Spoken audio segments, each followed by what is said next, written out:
Welcome to the Compliance 911 Show, a no-nonsense podcast discussing hot topics for today's busy compliance professional. It's everything you wanted to know about regulatory compliance, but we're afraid to ask. And now, here are your hosts, Dean Stockford of M&M Consulting and Len Suzio of GeoData Vision.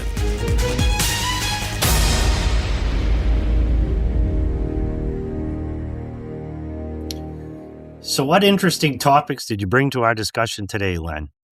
Well, Dean, as we're recording this in January, I've been focused the OCC's proposed simplified strategic plan process for community banks.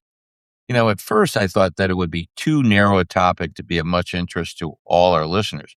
But as I reflected on the proposal, I realized that there are some very important insights that apply to all intermediate, small, and large banks, whether they are interested in the CRA strategic plan option or not. So that's what I plan to discuss today, Dean.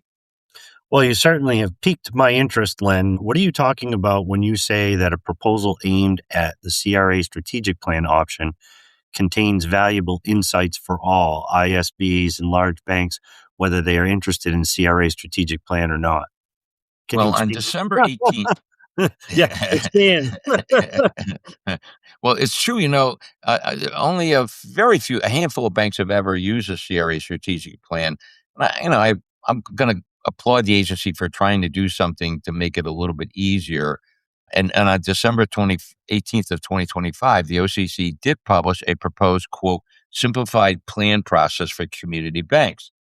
And the goal of the proposal, according to the agency, is to make the strategic plan option more accessible to and less burdensome for community banks.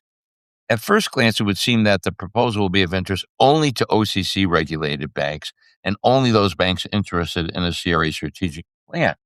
But as I studied the proposal and I thought about it, I realized that the proposal provided a view of how regulators rate performance under the normal CRA test.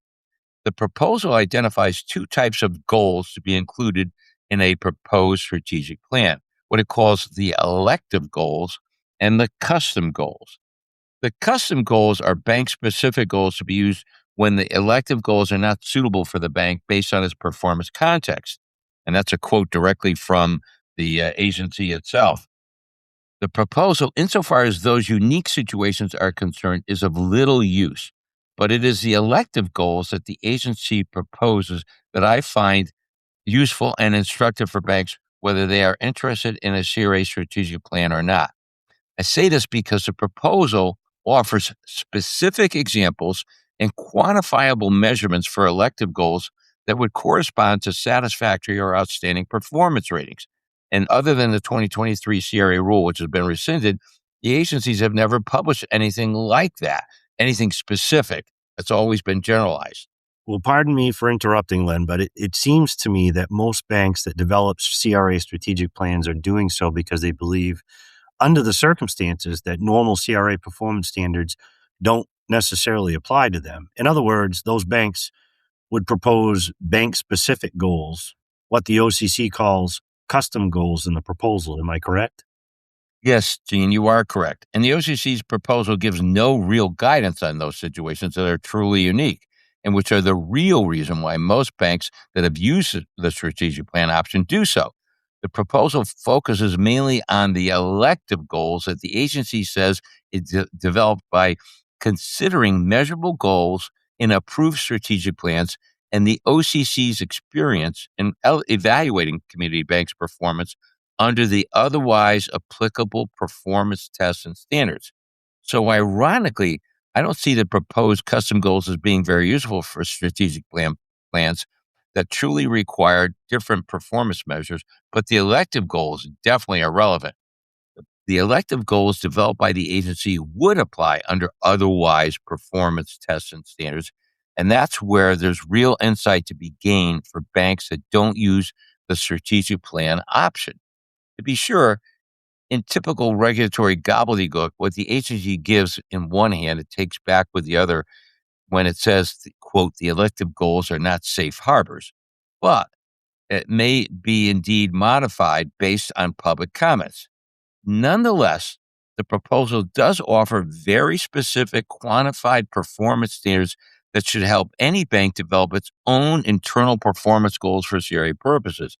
And that's where bank CRA officers can gain valuable insights as they set their bank's CRA performance goals and conduct their own internal review of their bank's CRA performance. Okay, so I'm glad you explained the typical bureaucratic mucky muck. So let's hear what CRA performance insights can be found in this proposal, even for banks not planning on using that strategic plan option. Okay, Dean. Well, in my opinion, one of the murkiest areas in terms of CRA performance is with respect to community development. And that's where the proposal is especially helpful because it provides explicit elective performance goals for community development lending, community development investments, and community development services. With respect to community development lending, the OCC identifies 12 different potential measurements for satisfactory performance and another 12 goals for potential outstanding performance ratings. The benchmarks include different percentages of Tier 1 capital and or percentages of assets based on the dollar value of the community development lending relative to Tier 1 capital or asset size. The lowest satisfactory benchmarks are based on 1% of Tier 1 capital or 0.08% of total assets for small community banks to 3% of Tier 1 capital or 0.24% of assets for larger community banks to attain a satisfactory performance rating. The Agency for Outstanding Performance under the Community Development Lending Test proposes 2% of Tier 1 capital or 0.16% of total assets for small community banks up to 3% of Tier 1 capital or 0.40% of total assets for larger community banks. Similarly, with respect to community development investing, the agency does delineate 15 goals, different goals, for satisfactory performance and 16 possible goals for outstanding performance. And once again, the goals all relate to Tier 1 capital or total assets. However, the goals are as low as 0.2% of assets for, quote, less complex community banks where at least 50% of their investment performance is attributable to donations. This, to the best of my knowledge, after 31 years of CRA consulting, is the first and only acknowledgement by regulators that many community banks satisfy their community development investment responsibility by making donations rather than traditional investments. And the regulators have announced a lower standard in recognition that $100,000 worth of donations is much more significant than $100,000 of loans or traditional investments. And by the way, the proposal indicates that for outstanding community development investing, a goal of 0.06% of assets would be appropriate. Proposal also identifies goals for satisfactory and outstanding performance based on a combination of community development lending and investing. That's a performance test that I've never seen before, except in the 2023 CRA rule, which is no longer effective. In the OCC proposal, they offer satisfactory and outstanding standards based on a percentage of Tier 1 capital from 1% to 5%, or percentages of assets from 0.12% to 0.40%. And finally, with respect to community development services, the proposal suggests 2 hours of community development service volunteer time per full-time employee per year for satisfactory performance and 4 hours time per full-time employee per year for outstanding performance. Once again, never have the regulators provided any guidance regarding the quantitative standards for community services. So this is the first and should really get CRA officers' attention. Now, with respect to the so-called lending test, the OCC proposal provides nothing specific other than to reiterate the standard benchmarks for the demographic and borrower characteristics test. So there's nothing to be learned on that matter. Len, by my count, you've referred to quite a few performance measurements, about, let's see, 61 or so. I'm certain our listeners are interested in getting the details on those proposed performance standards. What do you suggest? Well, what we're going to do is at the end of this podcast, we're going to post a link to our website, which will contain a document that shows all the proposed performance standards put forward by the OCC for strategic plans. That link will be provided immediately after this broadcast. I do want to point out that the OCC in footnotes to the proposal says that, quote, the elective goals should not be considered benchmarks for satisfactory or outstanding CRA performance outside the simplified strategic plan process. But at the same time, it states that the elective goals are consistent with the performance measures and performance levels that the agency historically has expected of community banks with satisfactory or outstanding ratings.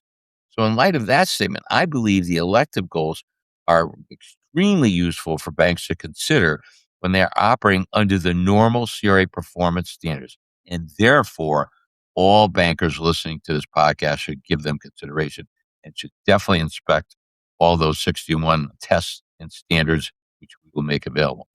I think you may have stimulated a lot of interest in the OCC simplified strategic plan process, even for banks not regulated by the OCC. So it sounds like a good idea for all CRA officers to retrieve the proposal and study it, particularly the elective goals. This is Dean Stockford from M&M Consulting. And this is Len Suzio with Geodata Vision saying we hope you enjoyed today's podcast. And again, we encourage you to review the goals which are going to be provided in the description, in a link in the description of this podcast. Thanks for listening to the Compliance 911 Show. If you like the podcast, be sure to subscribe so you don't miss an episode. While you're at it, please give us a like and review to help others find the show. As always, links are in the show notes, and you can always find us online at compliance911show.com. Follow M&M Consulting and Geodata Vision on LinkedIn for all the latest news and information on compliance hot topics.